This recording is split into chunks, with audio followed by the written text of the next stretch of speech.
Osmotic pressure. Let's try to understand osmotic pressure with the help of this diagram. This you can see, this is before you.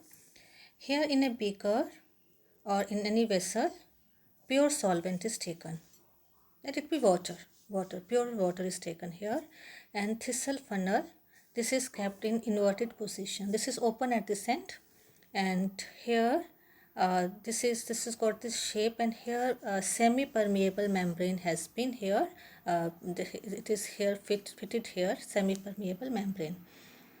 And here we have taken at this here solution, small amount of solution is filled. The idea is to separate pure solvent from the solution by means of a semi-permeable membrane. So if you keep the apparatus this way, this level of solution will somehow rise. It slowly rises and reaches up to, say, this height. Okay.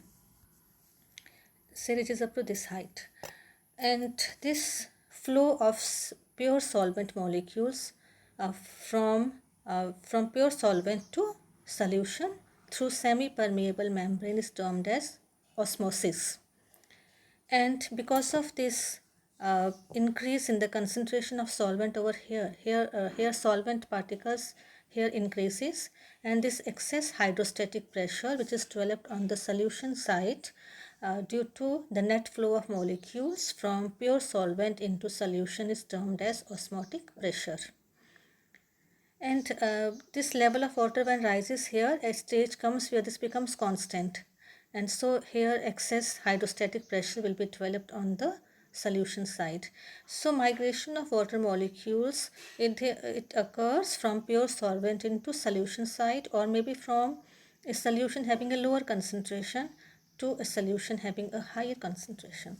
So here osmotic pressure may be defined as this one. Osmotic pressure may be defined as the hydrostatic pressure developed on the solution due to flow of solvent molecules from pure solvent into the solution through a semi-permeable membrane. Now another point here, let's study now this particular diagram. Here also this arrangement is taken where solution and solvent are separated with the help of this semi-permeable membrane. And if we keep it as such, solvent molecules normally they flow from pure solvent to solution. But suppose here we apply some pressure on the solution side. Pressure on the solution side is means applied in such a way that so as to make this level of solution same as original one, in order to prevent the migration of solvent molecules from solution. That extra pressure that needs to be applied on this solution side, that is also a measure of osmotic pressure. That means the minimum excess pressure that has to be applied on the solution to prevent the entry of solvent into the solution through semi-permeable membrane is called osmotic pressure. Let's try to understand again. If the hair solution is separated from solvent, under normal conditions, solvent would have flown here from solvent to solution. But if we apply some pressure on the solution side, some excess pressure on the solution side to just prevent the migration of solvent molecules, that is also a measure of osmotic pressure, isn't it?